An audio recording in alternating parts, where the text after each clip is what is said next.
Gardens are beautiful places to be. I'm here again in Castle Gardens and there's a nice atmosphere.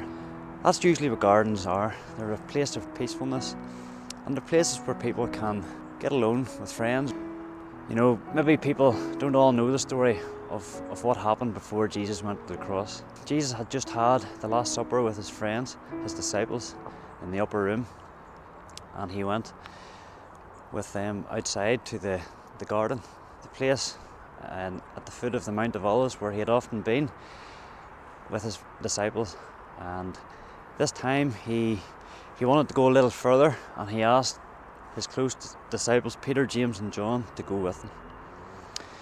His disciples fell asleep, tired from maybe weeks of activity, and Jesus was just alone himself with God, praying.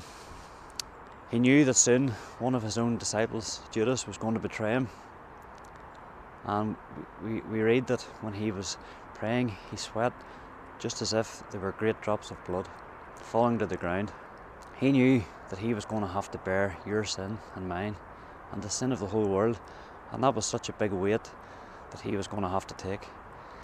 Jesus was arrested by the chief priests and those with him, and Judas had betrayed him with a kiss. He was taken for a trial at night illegally. He was tried even before the governor of the land, Pilate, who was able to prove him innocent, but yet he was still handed over to die on an old Roman cross.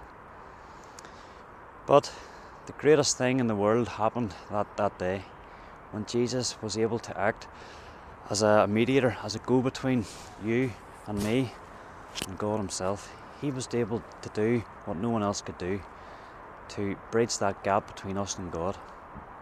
It's now a decision that we have to make. Do we take the punishment for ourselves forever in hell?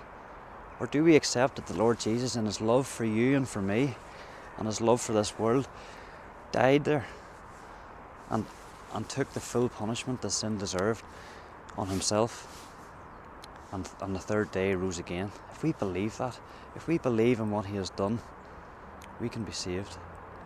And you know, the next time you go to a garden, don't just think of the nature and the things you see surrounding it, with the flowers and the plants and the beauty.